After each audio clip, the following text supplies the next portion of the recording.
And thanks, Michael, for inviting us all here to talk a bit about our visions for entrepreneurs, business, and innovation in our city.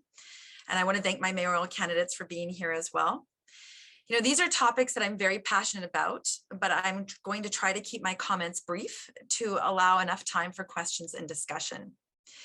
You know, after nearly 2 decades in municipal government, I was both an executive assistant to a former city councillor, where I learned how to navigate the city bureaucracy because I was on the front lines taking questions every day.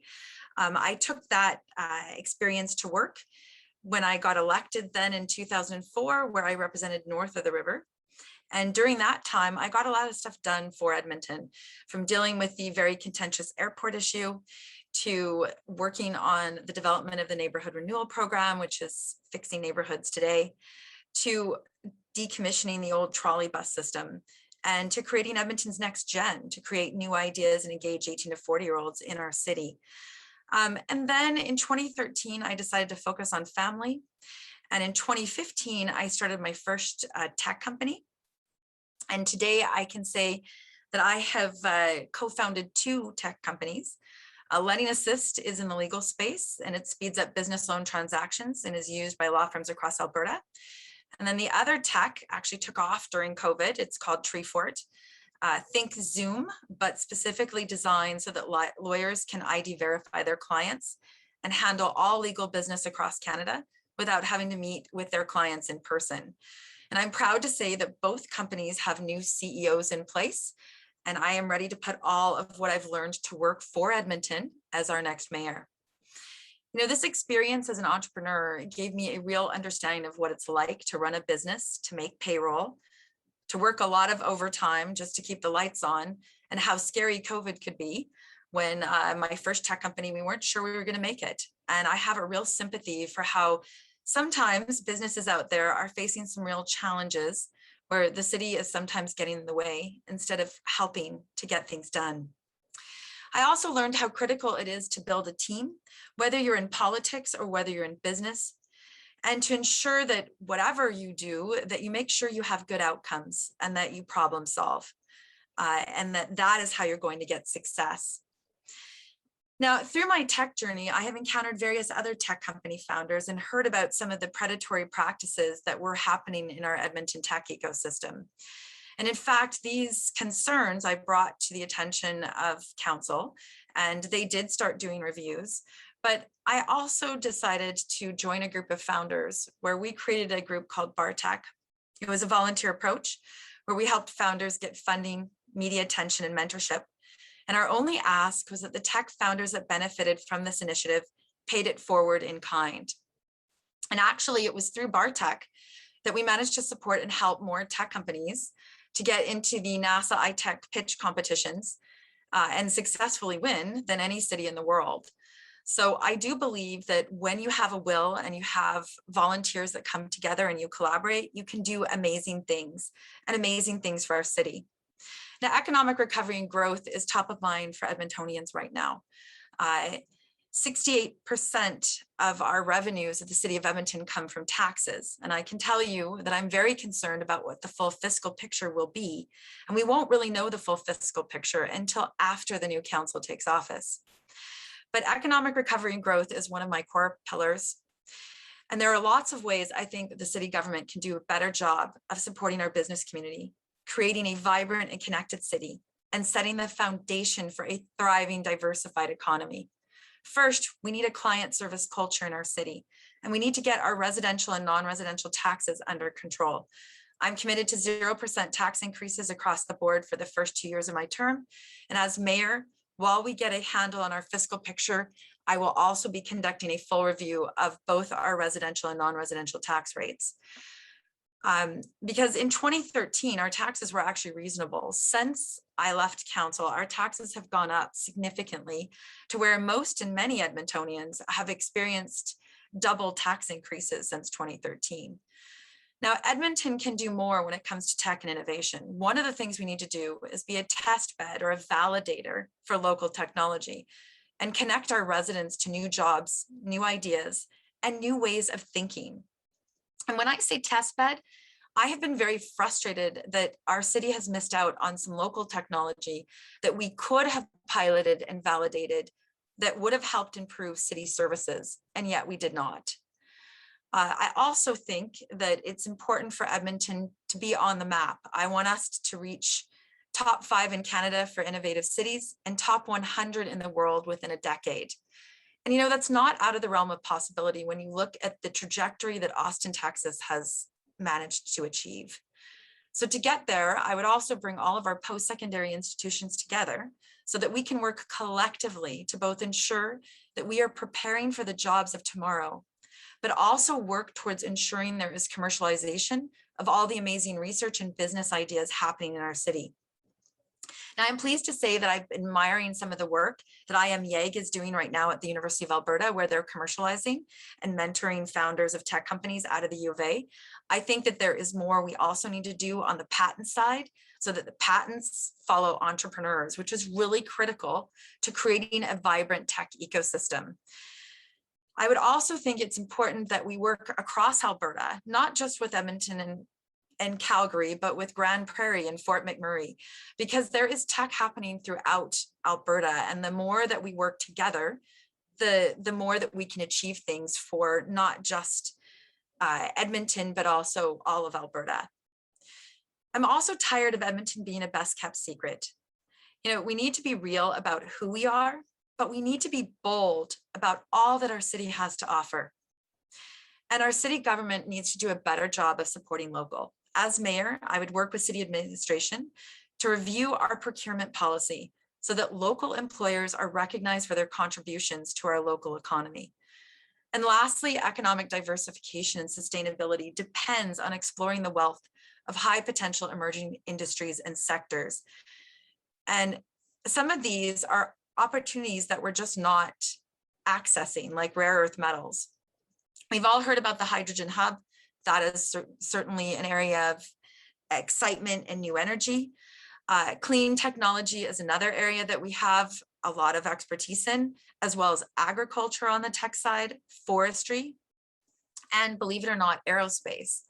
So a number of these different areas are emerging, and if we don't move quickly, I am concerned that we will be a have-not city.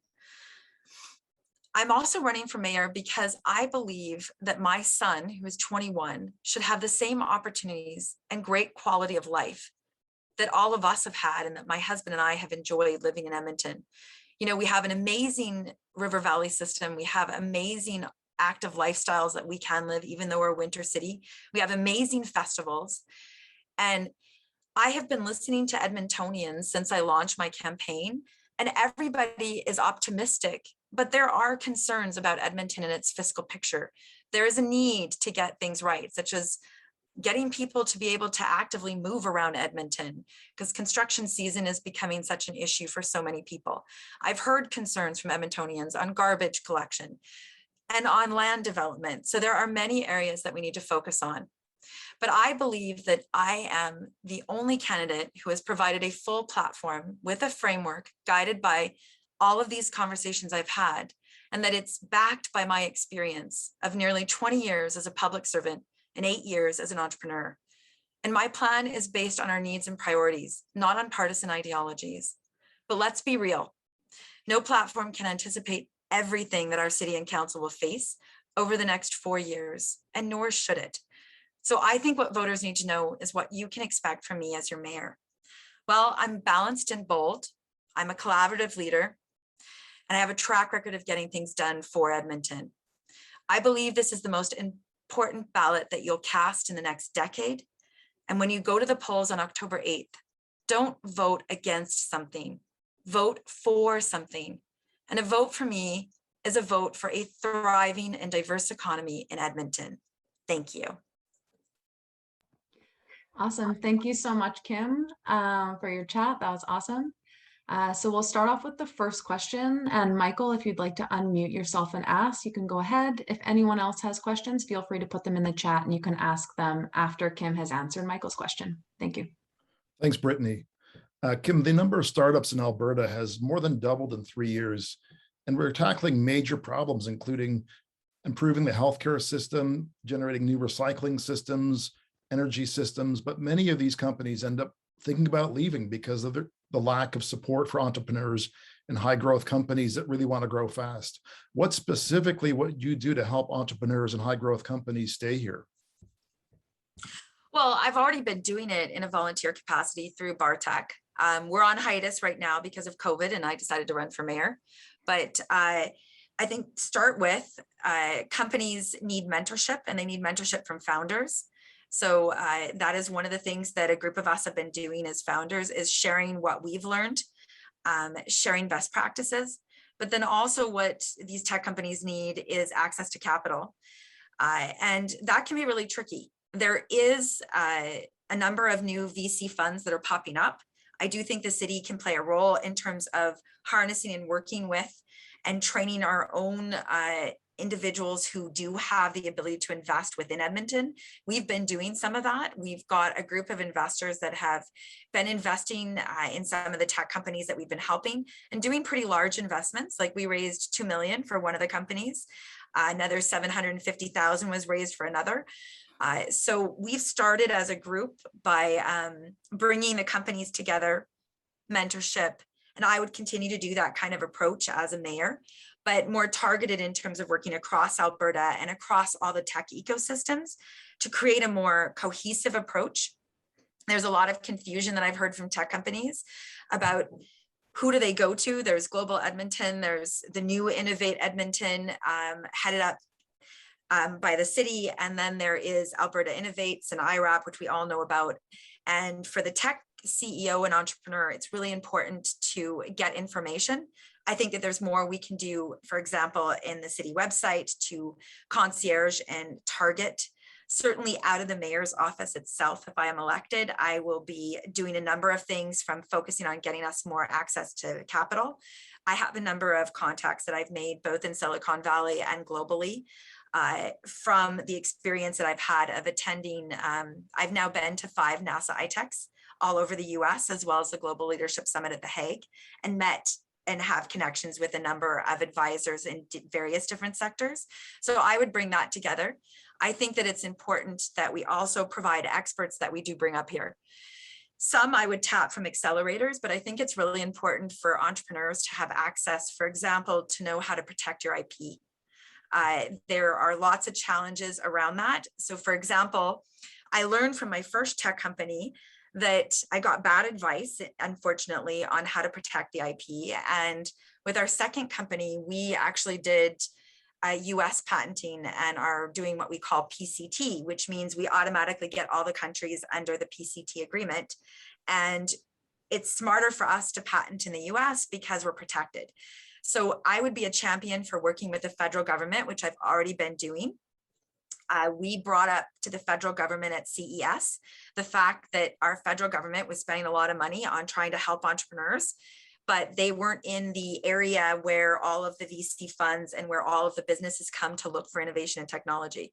So there was a complete disconnect. They were in the wrong pavilion at CES. And you think about all of those wasted dollars, it was really frustrating.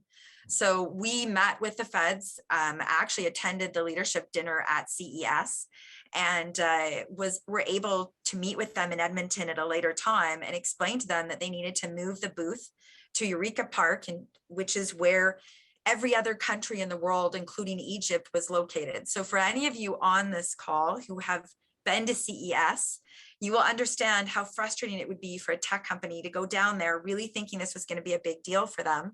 And it is. And being in the wrong pavilion and not meeting any of the key contacts that you need to meet as an entrepreneur.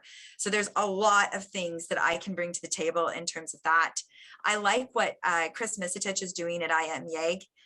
He's got a whole group and they are working very hard to work with commercializing tech out of the U of A, and they are looking at expanding that with other post-secondaries. So as I mentioned, I talk about post-secondary learners. I think that's really important. But again, the entrepreneur needs to keep the patent. That needs to follow the entrepreneur. Otherwise, you are correct. They will get to a point where they either leave because they're frustrated and they get to another institution that will support that thinking, or they will end up unfortunately not being validated or getting opportunity within Edmonton, which has been the other problem. And then they leave Edmonton because they can't get that validation from the city itself for certain technology that really the city should be looking at to improve customer service. Thanks so much. All right, I can talk forever. I'm very passionate about tech, as I'm sure you can tell. This is one of the reasons why I decided to step up and run for mayor. Thank you, Kim. I see, William, you've had a hand up for a while. If you do have a question, feel free to go ahead, and then I'll move on with the next person.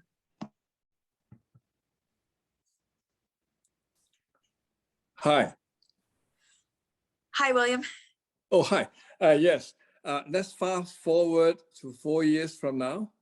And you like to report to Edmontonians as to what has been achieved under your leadership in the past 4 years.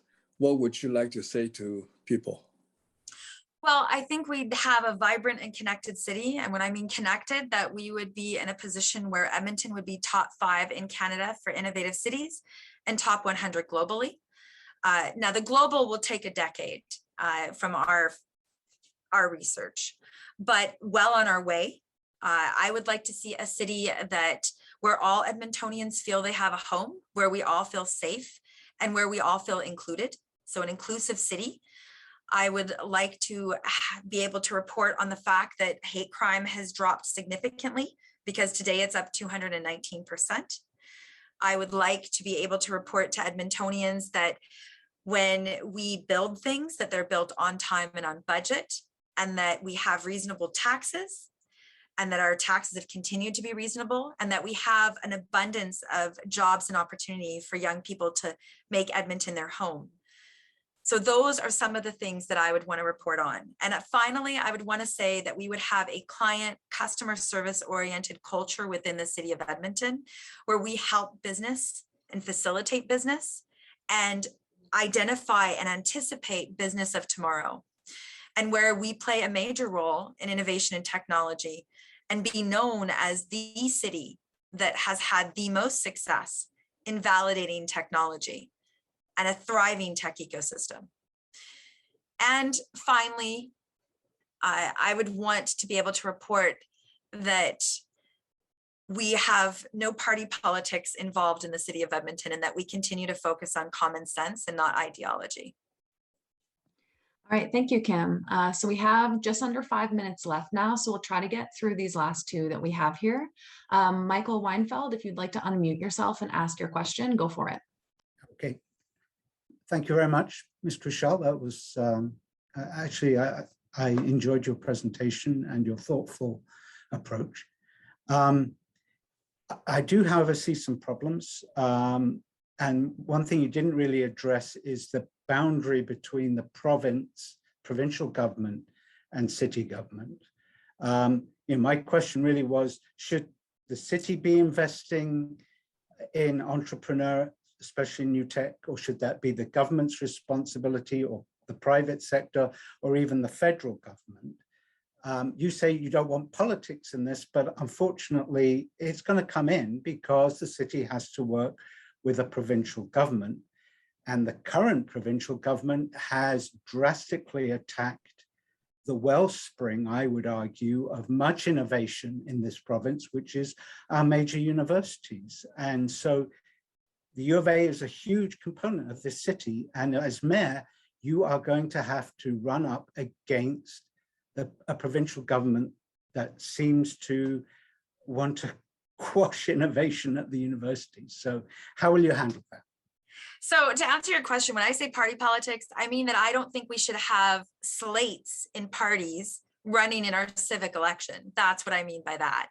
In terms of working with all levels of government, that's the mayor's job. And I'm not afraid to fight for Edmonton or fight for our post-secondary institutions. So to answer your question, I'd be a strong voice for innovation and technology. And I am very passionate that the province can do more. I will say this, I do think Alberta Innovates is doing good work. I do think that the IRAP fund is a good funding process, but I don't think the city should be funding VC funds. I think that should come from the private sector.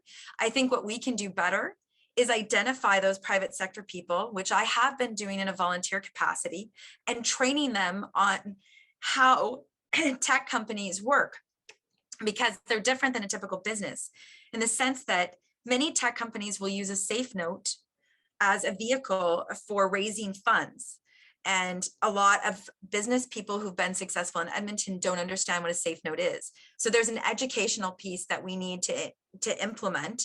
And we can do that with both what we've been doing already in the volunteer capacity for BarTech, but I think with what, you know, a group of volunteers are already doing with IMYAG, and expand that thinking with the City of Learners approach, where we pull in all the post-secondaries. And so by doing that, we can then go to the province and actually say, listen, here's data behind why, and we need to increase the tech sector. Here's some specific things you can do to make a difference. And this is where you should fund. And I think that we have a role to play there. And then we need to work to create a tech ecosystem, both regionally and provincially, that work together, because tech isn't the same as a lot of other businesses. We actually, I mean, the reason why Silicon Valley, and I've heard this from many people in Silicon Valley, the reason why it's successful is because they collaborate. Even, you know, they're competitive, but they're not competitive in the same way. And we've seen that with what we've been doing with BarTech. And so I feel that it's not the city's job to invest directly, but the city can validate tech. So I'll give you an example. We had a tech company that meets dark sky requirement. So they've developed really specialized lights. They save money. They got a huge pilot in Arizona and a pilot in Jasper, and we did not pilot their technology, and they are no longer with us. Those stories are happening in Edmonton, and I don't want to see that happen. To change that, we need to step up as founders of tech companies. And one of the reasons I decided to run for politics is because I have that knowledge, and I have the city knowledge of how government works. And I want to put those two together to really work with all of you on this call to make it so that we create a thriving tech ecosystem, but also that we take advantage of those other industries. So I hope that explains my approach.